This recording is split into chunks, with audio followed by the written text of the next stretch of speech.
Can we get the door closed? Is that okay? I don't have to, right? You don't have to, but when across the hall they're also doing videos, and it's really loud. So you just need to know that if you hear them coming, you need to be loud.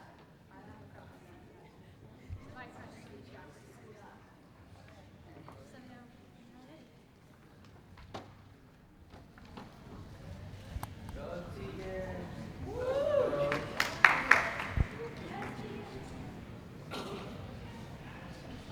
Oh, sorry.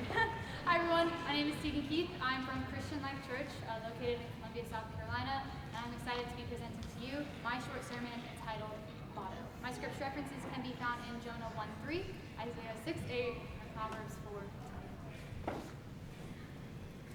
Discover, develop, deploy. 3 words that all mean something different, but when put together create this beautiful image that sums up the purpose of fine arts.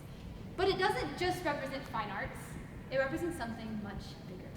Let me explain. I've been going to church camp since I was 10, but summer camp of 2021, something unexpected happened. I was 14 years old, and on the last day of camp, the Lord clearly spoke to me and called me into missions.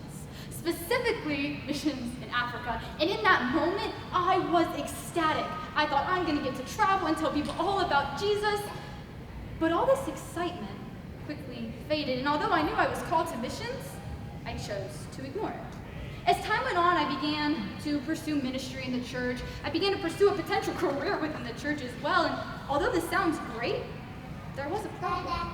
The problem was that I was pursuing something outside of God's will, going in a direction God had not called me to. I started to believe that as long as I was doing ministry, God would bless it, even though I was walking in disobedience.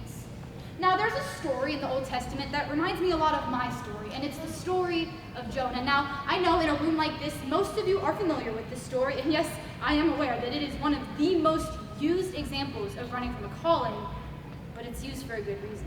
You see, Jonah clearly heard from the Lord, go to Nineveh and announce what I have said to you. But in Jonah chapter 1, verse 3, we read, but Jonah got up and went in the opposite direction. We read this story and oftentimes think to ourselves, I would follow God. I would have gone, I would have listened, and although I have thought the same, my past choices reflect Jonah's choices. Deliberate disobedience. It was never confusion. It wasn't an accident. I said no to God and said no. Just like Jonah, I went the opposite direction for the sake of my own plans. How many of y'all in this room have done the same thing I did? The same thing Jonah did. How many of y'all have decided to put God's plans on hold? Maybe because it involves sacrifice, or because it didn't fit your timeline. Some of you have just said no to God, and some of you claim that what he is asking of you is beyond your comfort zone. But when did serving God ever become about your comfort? If God says go, are you going in the direction he's leading, or in the direction that feels safe and comfortable?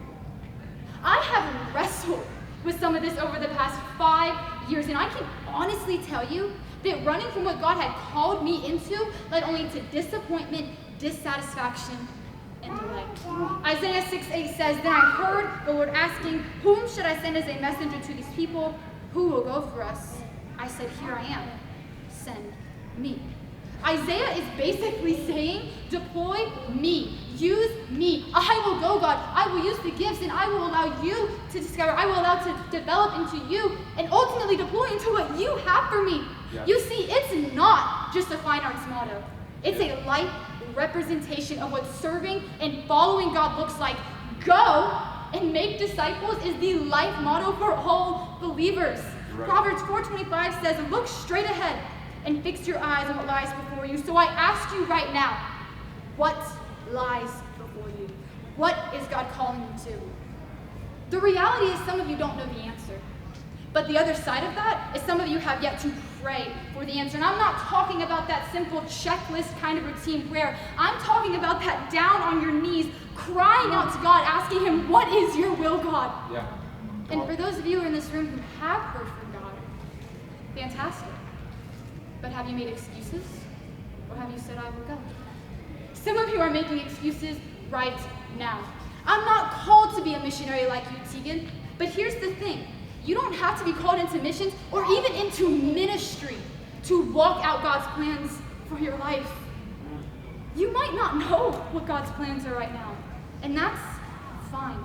But let me remind you, God speaks to those who seek. So how do you expect to discover his will for your life if you aren't pursuing him? How do you expect to develop into what he's calling you to if you aren't spending intentional, consistent time with him in prayer and in his word? And you certainly can't deploy into what he has for you without following those first two steps. It comes down to the question, are you ready? Are you ready to discover and allow God to develop you? And are you willing to say yes and deploy into what he's calling you to?